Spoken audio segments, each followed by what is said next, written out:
साध संगत जी, the inspired stories channel पर आपका बहुत बहुत स्वागत है।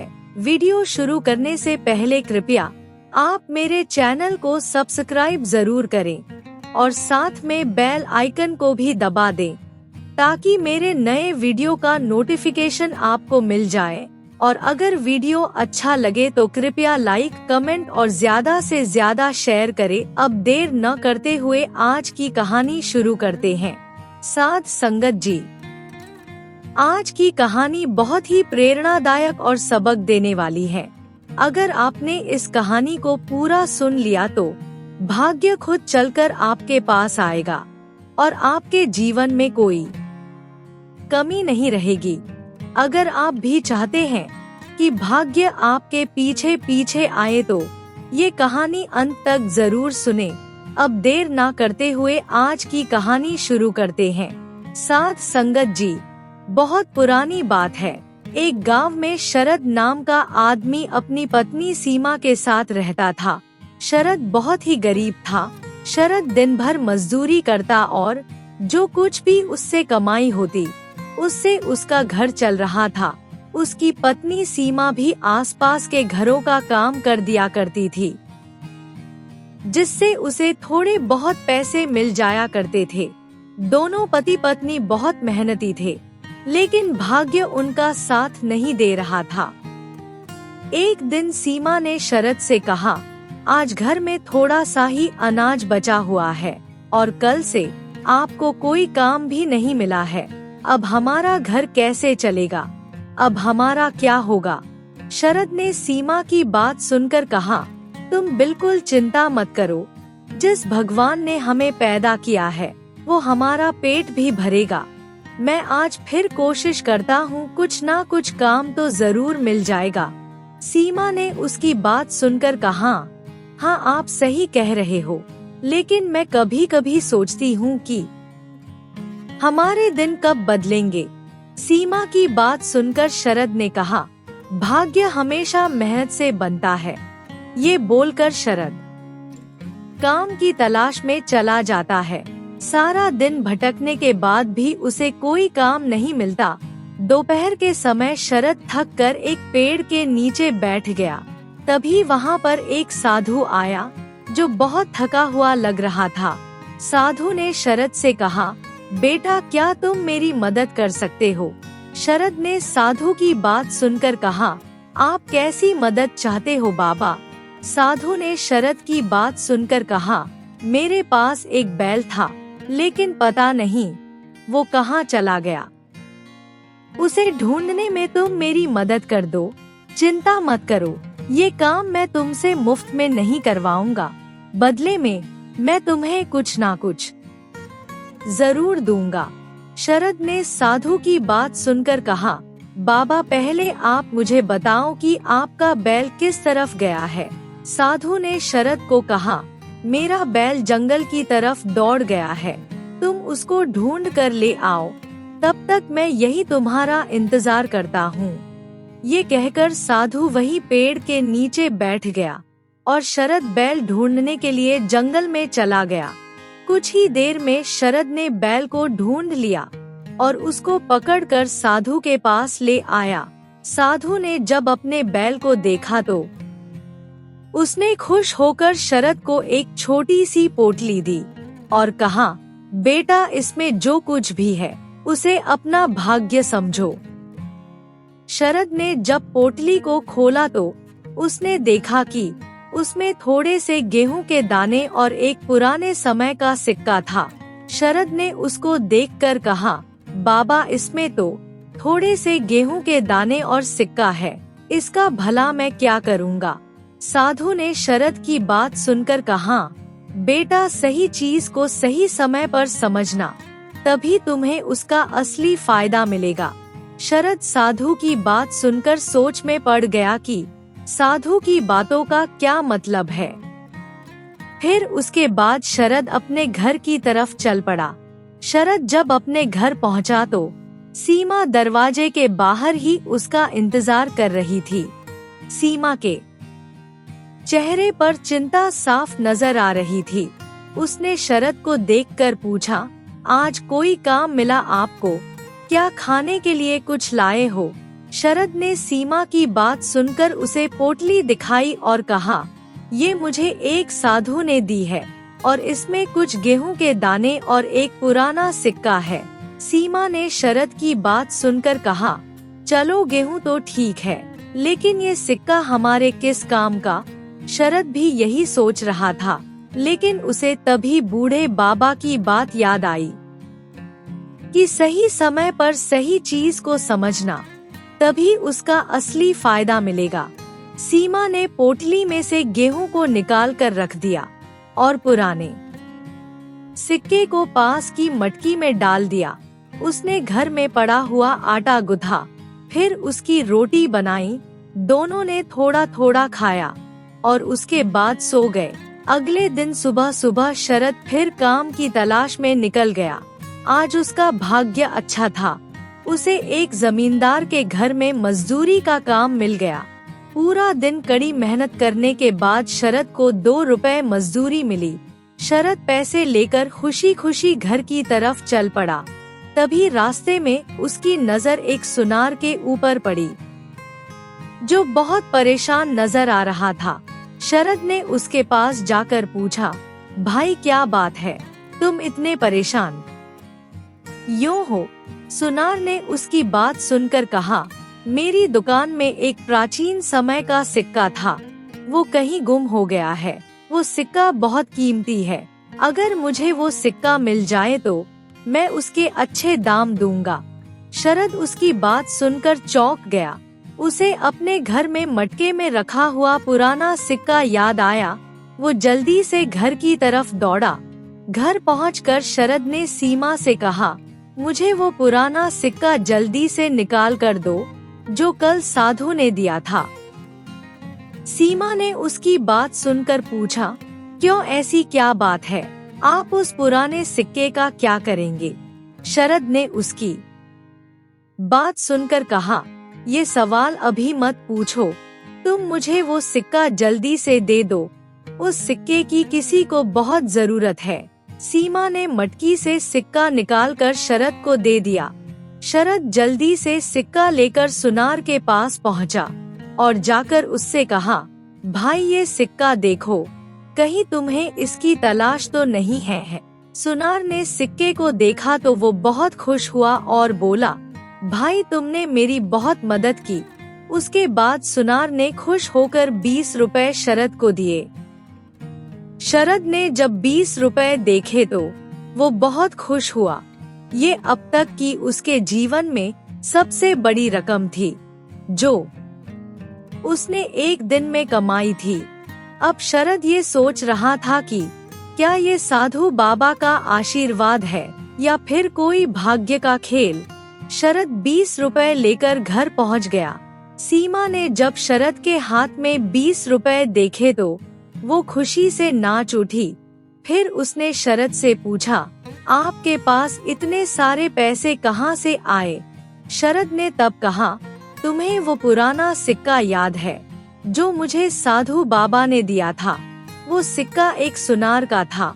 उसने अपने सिक्के को पहचान लिया और इनाम के तौर पर मुझे 20 रुपए दे दिए। सीमा ने उसकी बात सुनकर कहा, क्यों ना इन पैसों से घर का राशन खरीद ले। शरद ने उसकी बात सुनकर कहा, तुम ठीक कह रही हो, लेकिन हमें इनमें से कुछ पैसे बचाने भी चाहिए, जो हमारे बुरे वक्त में काम आ सके। क्या पता कब हमें इसकी जरूरत पड़ जाए। शरद ने 15 रुपए का घर का राशन खरीदा और 5 रुपए बुरे वक्त के लिए बचा कर रख लिए। सीमा ने बहुत समय के बाद घर में अच्छा खाना बनाया। दोनों ने मजे से खाना खाया। आज खाना खाने के बाद उन्हें बहुत राहत महसूस हुई।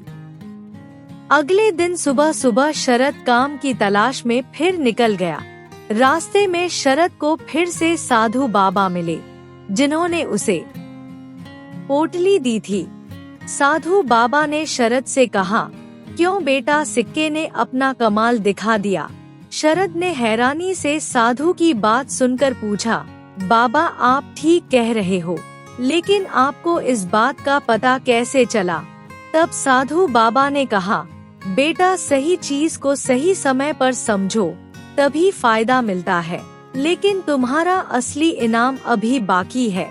शरद को साधु की बातें समझ में नहीं आ रही थी, लेकिन फिर भी उसने हाँ में सिर हिलाया और उसके बाद काम की तलाश में आगे निकल गया। आज शरद को फिर एक सेठ के घर काम मिल गया। दिन भर काम करने के बाद सेठ ने शरद को 2 रुपए मजदूरी दी और साथ में एक पुरानी चाबी भी दे दी। शरद ने चाबी देखकर सेठ से पूछा, सेठ जी ये चाबी किस लिए? ये चाबी भला मेरे किस काम की? सेठ ने उसकी बात सुनकर कहा, ये चाबी मेरे पुरखों के पुराने संदूक की है, लेकिन वो संदूक बहुत पहले गुम हो गया था, इसलिए अब ये चाबी मेरे किसी काम की नहीं है। शायद ये चाबी तुम्हारे किसी काम आ जाए। शरद ने चाबी ली और घर की तरफ चल पड़ा। शरद को घर पहुँचते पहुँचते शाम हो गए। सीमा ने शरद के हाथ में चाबी देखकर पूछा, ये किस चीज की चाबी है? ये आपको कहाँ से मिली? शरद ने सीमा की बात सुनकर कहा, ये चाबी मुझे सेठ जी ने दी है और कहा है कि इसका संदूक कहीं खो गया है। सीमा ने उसकी बात सुनकर कहा, फिर ये चाबी हमारे किस काम की है? शरद ने सीमा की बात सुनकर कहा, साधु बाबा ने कहा है कि सही चीज को सही समय पर समझो, तभी उसका असली फायदा मिलता है। शायद ये चाबी भी हमारे किसी काम आ जाए। शरद ने वो चाबी संभाल कर रख ली, लेकिन उसको ये समझ नहीं आ रहा था कि चाबी उसके किस काम आएगी। लेकिन फिर भी किसी न किसी तरह उसके दिल में एक उम्मीद जाग गई थी कि, लेकिन उसे ये नहीं पता था कि चाबी उनके भाग्य का ताला खोलने वाली थी। अगले दिन सीमा घर की सफाई कर रही थी कि उसे कोने में पुराना लकड़ी का संदूक नजर आया, जो कई सालों से वहां पड़ा हुआ धूल खा रहा था। सीमा ने संदूक को उठाया और शरद के पास ले आई और कहा, ये संदूक कब से यहाँ पड़ा है? शरद ने कहा, मुझे ठीक से तो याद नहीं, लेकिन मुझे लगता है ये हमारे दादा परदादा के जमाने का है। तब सीमा ने कहा, आपने इसे कभी खोला क्यों नहीं? शरद ने कहा, इसके ताले में जंग लग चुका है और इसकी चाबी तो मुझे कभी मिली ही नहीं। सीमा कुछ देर सोचती रही और फिर अचानक से उसकी नजर शरद की रखी हुई चाबी पर पड़ी। उसने शरद से कहा, क्यों ना इस संदूक को उस पुरानी चाबी से खोलकर देखा जाए जो आप कल लेकर आए थे। शरद ने उसकी बात सुनकर कहा, लेकिन ये संदूक सेठ जी की चाबी से भला कैसे खुल सकता है, क्योंकि ये तो सेठ जी के पुराने संदूक की चाबी है। सीमा ने शरद की बात सुनकर कहा, लेकिन कोशिश करने में क्या हर्ज है? आप एक बार खोल कर तो देखो, शायद ये खुल ही जाए। शरद ने चाबी निकाली और कांपते हाथों से जंग लगे संदूक के ताले में लगाई। फिर उसने हल्का सा चाबी को घुमाया और तभी खटाक की आवाज के साथ ताला खुल गया। शरद ये देखकर हैरान रह गया। उसने सीमा से कहा, अरे ये संदूक तो सचमुच खुल गया। सीमा ने उसकी बात अनसुनी करते हुए कहा, पहले आप इस संदूक के अंदर देखो कि इसमें क्या है। शरद ने डरते डरते संदूक का ढक्कन उठाया। जैसे ही संदूक खुला तो दोनों पति पत्नी की आंखें फटी की फटी रह गई। संदूक के अंदर पुराने सोने के सिक्के और कुछ कीमती गहने रखे हुए थे। सीमा ये देखकर बहुत खुश हुई। उसने शरद से पूछा कि ये सब हमारा है। शरद ने उसकी बात सुनकर कहा, हाँ सीमा, ये हमारे पूर्वजों की अमानत है, जो इतने सालों से हमारे ही घर में पड़ी हुई थी और हमें इसके बारे में बिल्कुल पता भी नहीं था। शरद और सीमा की आंखों में खुशी के आंसू थे। ये सचमुच उनके लिए किसी चमत्कार से कम नहीं था। वो दोनों अब साधु बाबा की बात को अच्छी तरह से समझ गए थे कि सही चीज को सही समय पर समझना, तभी उसका असली फायदा मिलता है। सीमा ने शरद से कहा, ये संदूक इतने सालों से हमारे घर में पड़ा हुआ था और हमें इसके बारे में खबर तक नहीं थी। सीमा ने शरद से पूछा कि अब हम इसका क्या करेंगे। शरद ने सीमा की बात सुनकर कहा, ये हमारे पूर्वजों की अमानत है, हमें इसे समझदारी से इस्तेमाल करना होगा, नहीं तो हमें बाद में परेशानी हो सकती है। सीमा ने शरद की बात सुनकर कहा, अगर गांव वालों को ये पता चल गया कि हमें इतना सारा धन मिला है तो कहीं कोई लालच में आकर हमारा नुकसान न कर दे। शरद ने उसकी बात सुनकर कहा, मैंने सोचा है कि हमें इसके बारे में साधु बाबा से सलाह लेनी होगी। उन्होंने जो कुछ भी कहा है वो सत्य साबित हुआ है। शायद इस बार भी वो हमें सही रास्ता दिखा दे। अगली सुबह शरद साधु बाबा की तलाश में निकला। थोड़ा आगे जाने पर शरद को साधु बाबा उसी पीपल के पेड़ के नीचे बैठे नजर आए, जहां पहली बार शरद की उनसे मुलाकात हुई थी। शरद ने साधु को देखकर प्रणाम किया और कहा, बाबा, आपकी दी हुई सीख सच निकली। संदूक में हमें गहने और सिक्के मिले हैं, लेकिन अब हमें समझ में नहीं आ रहा कि हम सिक्कों और गहनों का क्या करें। साधु ने शरद की बात सुनकर कहा, बेटा, दौलत सिर्फ दबाकर रखने के लिए नहीं होती, बल्कि उसको सही तरीके से इस्तेमाल करना ही बुद्धिमानी है। अगर तुम इस दौलत को छुपा कर रखोगे तो ये बेकार है, और अगर इसको गलत जगह इस्तेमाल करोगे तो ये खत्म हो जाएगी। लेकिन अगर तुम इसे सही जगह लगाओगे तो ये तुम्हारा भाग्य बदल सकती है। शरद समझ गया कि बाबा उसे मेहनत और ईमानदारी से तरक्की करने का रास्ता बता रहे हैं। वो साधु बाबा को प्रणाम करके वापस घर लौट आया। घर जाकर शरद ने सीमा को सारी बात बताई। सीमा ने उसकी बात सुनकर कहा, इसका मतलब हमें ये दौलत सोच समझकर इस्तेमाल करनी होगी, नहीं तो बाद में हमें कोई दिक्कत हो सकती है।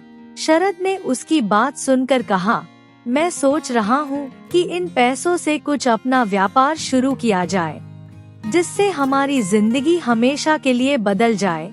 सीमा ने उसकी बात सुनकर कहा, आप ठीक कह रहे हो, हमें इससे कुछ ऐसा काम करना चाहिए जिससे हमें रोजगार मिले और हमें कभी भूखा ना रहना पड़े।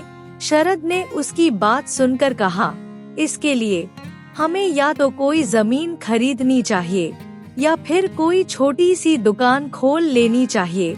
सीमा ने उसकी बात सुनकर सहमति में सिर हिलाया। वो अगले दिन गांव के मुखिया के पास गए और जमीन के बारे में पूछताछ करने लगे।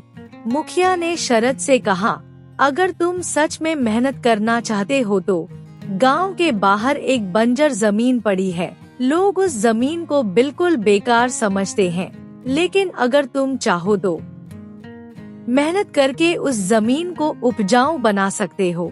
शरद को मुखिया की बात पसंद आई। उसने संदूक में से मिले हुए कुछ पुराने सिक्के और गहने बेचकर जमीन को खरीद लिया। सीमा ने ये सब करते देखकर शरद से पूछा, क्या हमारा फैसला बिल्कुल सही है? शरद ने कहा, मेहनत से कुछ भी बदला जा सकता है। साधु बाबा ने भी यही कहा था कि सही चीज को सही समय पर समझो, तभी उसका असली फायदा मिलेगा। इसके बाद शरद और सीमा ने दिन रात मेहनत की। शरद जमीन को तैयार करता और सीमा घर का काम संभालने के साथ साथ खेतों में भी शरद की मदद करती।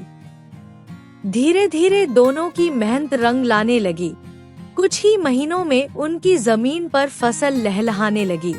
एक दिन गांव के वही लोग जो उन्हें ताने मारते थे, अब उनकी तारीफ करने लगे और कहने लगे कि शरद ने तो सचमुच बंजर जमीन को सोना बना दिया है। शरद और सीमा के चेहरे पर मेहनत की खुशी झलक रही थी। अब वो किसी और के भरोसे नहीं थे, बल्कि अपनी मेहनत से अपना भाग्य बदल चुके थे। शरद और सीमा की मेहनत रंग ला रही थी। उनकी जमीन अब हरी भरी हो गई थी और पहली फसल तैयार थी। ये सब कुछ उनके लिए किसी सपने के सच होने जैसा था। एक दिन सीमा ने शरद से कहा, देखो हमारी फसल कितनी अच्छी हुई है। अब हमें किसी के सामने हाथ फैलाने की जरूरत नहीं पड़ेगी। शरद ने उसकी बात सुनकर कहा, तुम सही कह रही हो सीमा, ये हमारी मेहनत और सही फैसलों का नतीजा है। इस तरह धीरे धीरे शरद की गिनती गांव के मेहनती किसानों में होने लगी। अब शरद मजदूर नहीं बल्कि खुद का मालिक बन चुका था। लेकिन शायद भाग्य को कुछ और ही मंजूर था। एक रात गांव में बहुत तेज बारिश हुई। हवा इतनी तेज थी कि कई कच्चे घरों की छत उड़ गई। अगले दिन जब शरद और सीमा खेत में पहुँचे तो उन्होंने देखा कि उनका आधा खेत पानी में डूब गया था और सारी फसल बर्बाद हो गई थी। सीमा ने जब ये देखा तो उसकी आंखों में आंसू भर आए। वो शरद से बोली, भगवान ने हमारे साथ ये क्या कर दिया। शरद ने उसकी बात सुनकर कहा, तुम चिंता मत करो, हमें हिम्मत नहीं हारनी चाहिए। ये हमारी परीक्षा का समय है और हम इस परीक्षा में सफल होंगे। शरद ने हार मानने की बजाय खेत की सफाई शुरू कर दी। उसने गांव के कुछ और मेहनती किसानों को भी अपने साथ लिया और धीरे धीरे फिर से फसल को उगाने का काम शुरू कर दिया। कुछ ही महीनों के बाद उनकी मेहनत ने रंग दिखाया और इस बार उनकी फसल पहले से भी अच्छी हुई। अब शरद न सिर्फ खुद के लिए बल्कि गांव के दूसरे किसानों के लिए भी प्रेरणा बन गया था। एक बूढ़े आदमी ने शरद से कहा, बेटा आज तुमने ये साबित कर दिया कि मेहनत करने वाले का भाग्य उसका साथ देता है। अब शरद और सीमा की जिंदगी बदल गई थी। मेहनत और धैर्य ने उन्हें इस मुकाम पर पहुंचा दिया था जहां अब वो किसी और के भरोसे नहीं थे। साथ संगत जी, अब शरद की जिंदगी बिल्कुल बदल गई थी। साथ संगत जी, इस कहानी से हमें ये शिक्षा मिलती है कि हमें जीवन में सोच समझकर आगे बढ़ना चाहिए और सही समय पर ही सही फैसला लेना चाहिए। अगर हम सही समय पर सही फैसला लेंगे तो भाग्य खुद हमारे पीछे पीछे चलकर आएगा और हमें जीवन में किसी भी चीज की कमी नहीं रहेगी। साथ संगत जी, अगर आपको ये कहानी अच्छी लगी हो तो कृपया लाइक, कमेंट और शेयर जरूर करें। आपके प्यार और स्नेह के लिए बहुत बहुत धन्यवाद।